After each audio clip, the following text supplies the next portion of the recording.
Hi, I'm Natalie Parker, and I thought betrayal came from strangers. I thought it was something that happened in movies or on the news, a dramatic event carried out by people you didn't know. But the day I opened a court notice accusing me of defaulting on a $600,000 mortgage, one I never signed, I learned betrayal wears the face of family. It doesn't scream. It whispers your name on a legal document and leaves you to clean up the wreckage. Before we dive in, make sure to like this video, subscribe to the channel, and drop a comment below telling me, where in the world are you watching from? I love seeing how far this story travels. It started on a Tuesday, a completely ordinary day. The sky was gray, threatening rain, and I was just trying to get the mail before it started.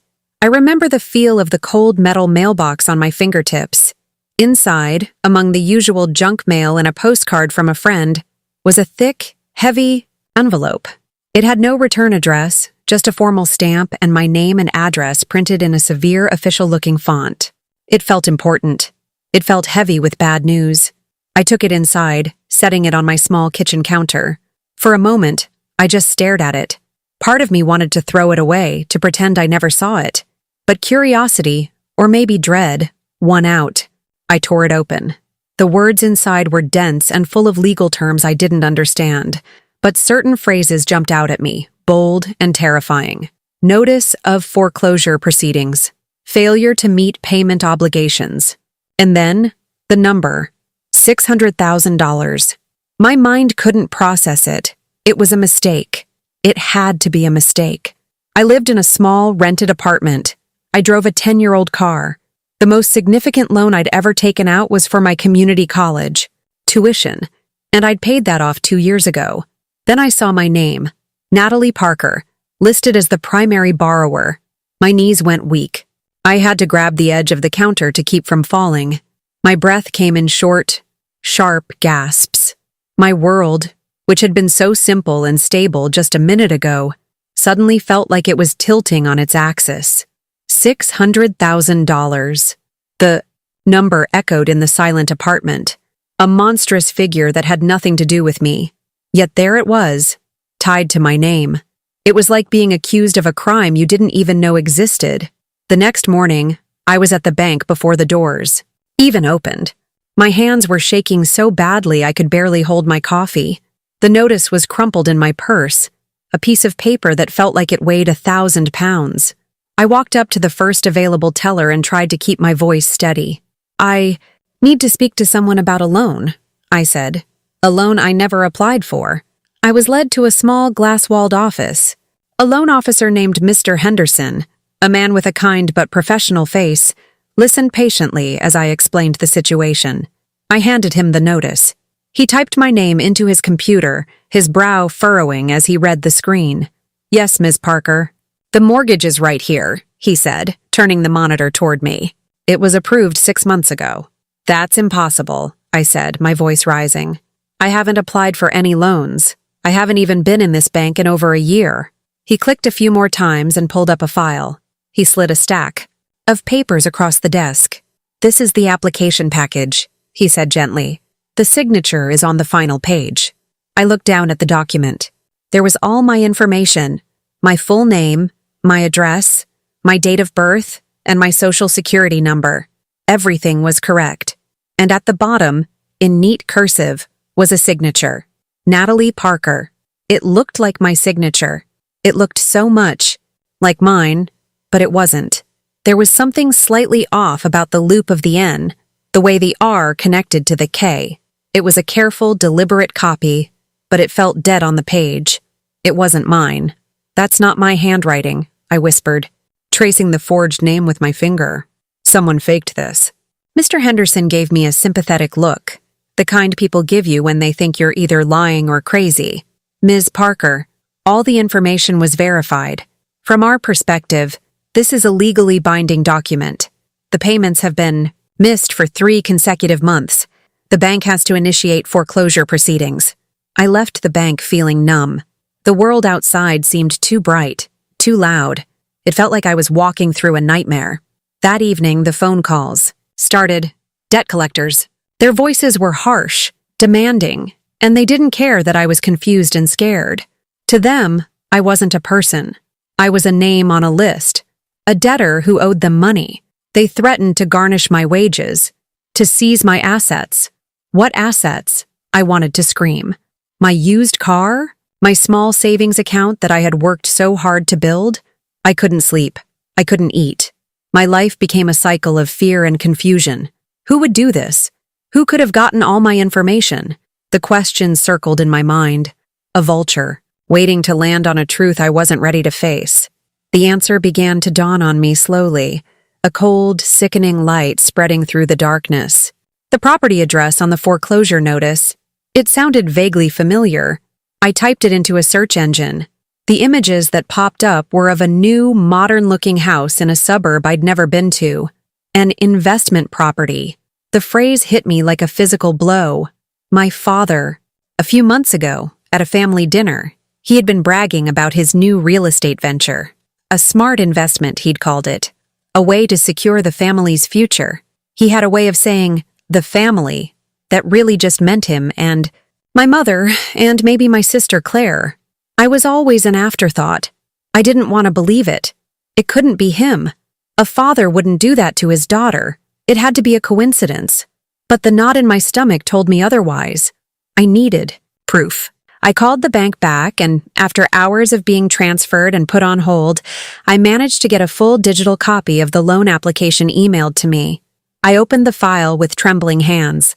I scrolled through the pages, my eyes scanning the fine print, and then I saw it.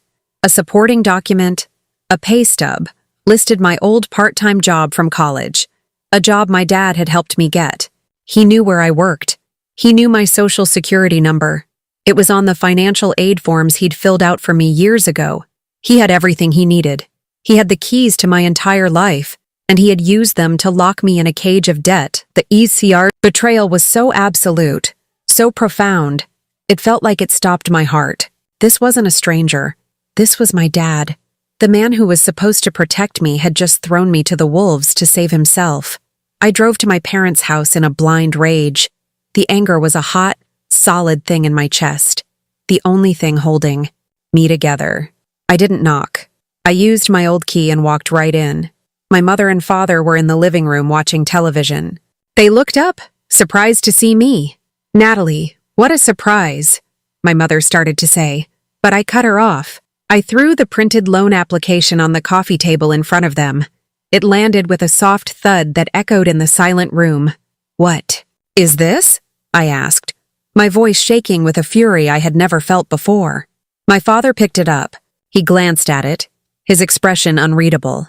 Then he looked at me, and he didn't even have the decency to look guilty. He just looked annoyed, like I was an inconvenience. "Oh, that," he said, shrugging. He actually shrugged. "It was just paperwork, Natalie. I needed a co-signer with a clean credit history to get the loan approved. Your name was a formality." "A formality?" I choked out the words. "You forged my signature on a $600,000 mortgage. I'm facing foreclosure. Debt collectors are calling me every hour. This is destroying my life. Don't be so dramatic," he said, his voice cold. "It's just money. You're young. You have your whole life ahead of you. You'll bounce back. We needed this." I turned to my mother, my last hope. She was staring at her hands, folded in her lap. She wouldn't look at me. "Mom?" I pleaded. "Did you know about this?" She finally lifted her head, and her eyes were filled with a weak, tired apology that did nothing to soothe the gaping wound in my chest. "Your father, he did it for the family, honey. He's under a lot of pressure." "I'm family," I shouted, the words tearing from my throat. What about me? The confrontation I had imagined, the one where they would break down and apologize, never happened. There was no remorse. There was only justification. They had chosen him, chosen their own comfort over me. I was just a tool they had used and were now ready to discard. The final blow came a few days later. My sister Claire called me. I thought, naively, that she would be on my side. She was always the favorite, but we were still sisters. "I can't believe you're doing this to Dad," she said, her voice sharp and accusatory. "You're being so selfish. Mom told me you're thinking of going to the police or something. Are you trying to ruin this family over some paperwork? Some paperwork? I repeated, numb. Claire, he committed a felony. He put me in hundreds of thousands of dollars of debt without my knowledge. He ruined my credit, maybe for the rest of my life. So what? She shot back. Dad needed the help. Family is supposed to help each other. But you've always had to be so independent, so difficult. For once, can't you just do what's best for everyone else? I hung up the phone. The silence in my apartment was deafening. My entire family, my father, my mother, my sister, they had all looked at my life and decided it was an acceptable sacrifice for their own gain. I was completely, utterly alone. The weight of their betrayal was crushing me, and for a long time I just sat there in the dark and cried. I cried for the father I thought I had, for the family I thought loved me. I cried until I had no tears left. And then, something shifted. In the quiet emptiness of my apartment, a new feeling began to grow. It was small at first, a tiny spark. In the ashes of my grief, it was resolve. They expected me to break. They expected me to roll over and accept the debt, to quietly fade away and let them live their lives. They had counted on my silence. They thought that because I was their daughter, their sister, that I would just absorb the damage. That night I didn't sleep, but I wasn't panicking anymore. I pulled out my laptop, the screen a bright square of light in the darkness. I started a new folder on my desktop and named it Evidence. I saved a copy of the loan application. I downloaded my bank statements, showing that not a single dollar from that mortgage had ever entered my accounts. I found old birthday cards and letters from my father and scanned them, creating a file of his real signature. I took screenshots of the harassing calls from debt collectors. I gathered every shred of proof, every piece of the puzzle, and organized it with a cold, clear focus. The next morning, I started searching for lawyers. I didn't look for a family lawyer. I looked for one who specialized in financial fraud. Found a woman named Maria Sanchez. Her website was straightforward, her testimonials glowing. I called her office, my heart pounding, and explained my situation in a low, steady voice. They wanted me silent, I told her, the words feeling powerful as I spoke them aloud. I'm ready to let the law speak for me.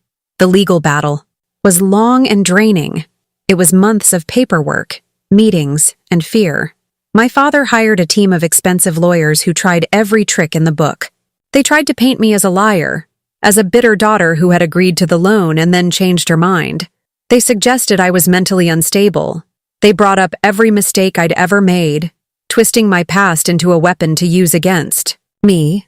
My family was there in the courtroom sitting behind my father. They stared at me with cold, unforgiving eyes. They were a united front, and I was on the other side, the enemy. There were days I wanted to give up.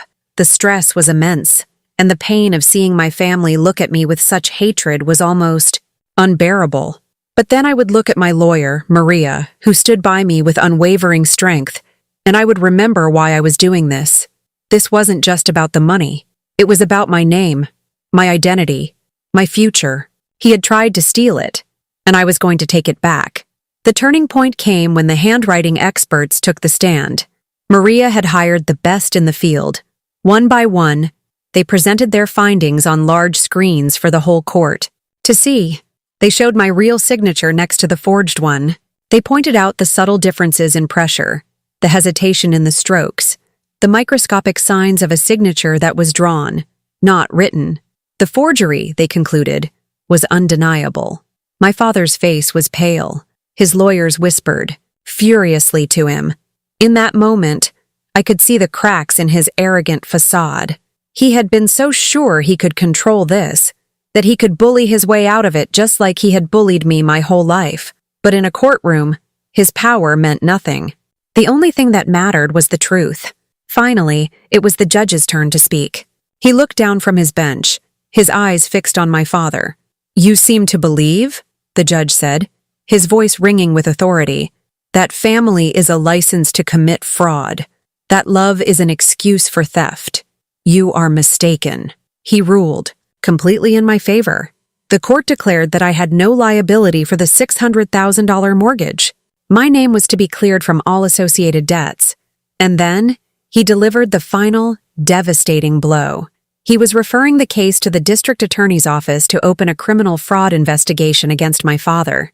The courtroom went silent. The sound of the judge's gavel hitting the wood was like a gunshot. It was over. I had won. But I didn't feel triumphant. I just felt a profound sense of relief, like a weight I had been carrying for my entire life had finally been lifted. The bank, now armed with a court order, moved quickly.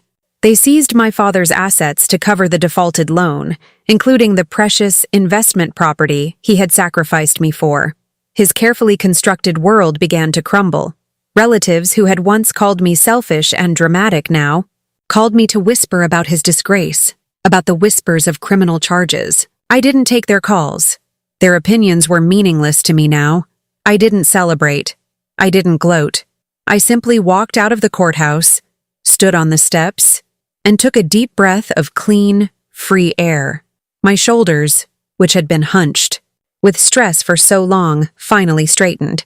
Back in my apartment, I found a simple, elegant frame. I printed a copy of the court dismissal letter, the one that officially gave me my name back. I framed it and hung it on my wall. It wasn't a trophy of victory over my family. It was a reminder of what I had survived, a reminder that my voice mattered, even if it was quiet. Looking at it now, I feel a sense of peace. They tried to bury me under a mountain of debt and lies. They tried to make me invisible, disposable, but they underestimated me. They stole my signature, but they couldn't steal my voice. If you've ever been betrayed by someone you trusted most, share your story in the comments. And don't forget to like, subscribe, and share because justice deserves to be heard.